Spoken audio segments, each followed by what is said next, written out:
Hi കൂട്ടുകാരെ, നമുക്കിന്ന് ബാക്കി വന്ന ചപ്പാത്തി കൊണ്ടൊരു ഈവനിങ് സ്നാക്സ് ആക്കി മാറ്റിയാലോ. അപ്പോൾ വീഡിയോ ഇഷ്ടപ്പെടുവാണെങ്കിൽ സബ്സ്ക്രൈബ് ചെയ്യാൻ മറക്കരുതേ. അപ്പം നമ്മളുടെ ഈവനിങ് സ്നാക്സിന് വേണ്ടി ആദ്യം കുറച്ച് തേങ്ങ എടുക്കുക, അതിലേക്ക് കുറച്ച് ശർക്കരയും പിന്നെ നമ്മളുടെ ഏലക്കായുടെയും ചെറിയ ജീരകത്തിൻ്റെയും പൊടിയും കൂടി ഇട്ടിട്ട് ഒന്ന് മിക്സ് ചെയ്ത് മാറ്റി വയ്ക്കുക. ഇനി ഒരു പാൻ അടുപ്പിലേക്ക് വയ്ക്കുക, അതിലേക്ക് കുറച്ചൊരു നെയ്യ് തടവി കൊടുക്കുക. അതിനുശേഷം ഒരു പാത്രത്തിലേക്ക് വെള്ളം എടുക്കുക.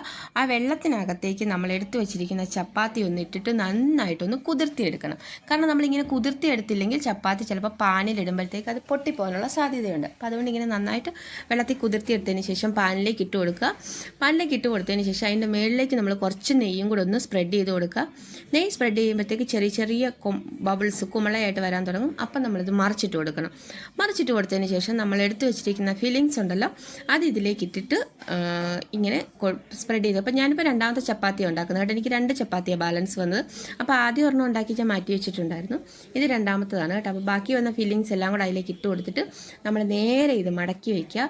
മടക്കി വെച്ചതിന് ശേഷം ഇതിൻ്റെ സൈഡൊക്കെ ഒന്ന് പ്രസ് ചെയ്ത് കൊടുക്കുക, അല്ലെങ്കിൽ ആ ഫില്ലിങ്സ് ഒക്കെ ചിലപ്പം നമ്മൾ മറിച്ചിടുന്ന സമയത്ത് പുറത്ത് വരും. എന്നിട്ട് 2 സൈഡും തിരിച്ചും മറിച്ചിട്ട് നന്നായിട്ട് മൊരിച്ചെടുക്കുക. നമ്മുടെ ഈവനിങ് സ്നാക്സ് റെഡിയായി. എളുപ്പമല്ലേ ഉണ്ടാക്കാനായിട്ട്, ഈസിയല്ലേ. ഇനി ബാലൻസ് വന്ന ചപ്പാത്തി കളയുണ്ടല്ലോ. ഇങ്ങനെ നമുക്ക് ഈവനിങ് സ്നാക്സ് ആക്കി മാറ്റാം. അപ്പം എല്ലാവരും ഒന്ന് വീഡിയോ ട്രൈ ചെയ്ത് നോക്കുക. നിങ്ങൾക്ക് ഇഷ്ടപ്പെട്ടെങ്കിൽ ലൈക്കും കമൻറ്റും സബ്സ്ക്രൈബും ഒക്കെ ചെയ്യണം കേട്ടോ. അപ്പോൾ കൂട്ടുകാരെ, പുതിയൊരു വീഡിയോയുമായിട്ട് നമുക്ക് വീണ്ടും കാണാം. അപ്പോൾ ഇതെല്ലാവരും ഒന്ന് ട്രൈ ചെയ്ത് നോക്കണേ. അപ്പോൾ കൂട്ടുകാരെ, വീഡിയോ ഇഷ്ടപ്പെട്ടെങ്കിൽ സബ്സ്ക്രൈബ് ചെയ്യാൻ മറക്കരുതേ. ബൈ.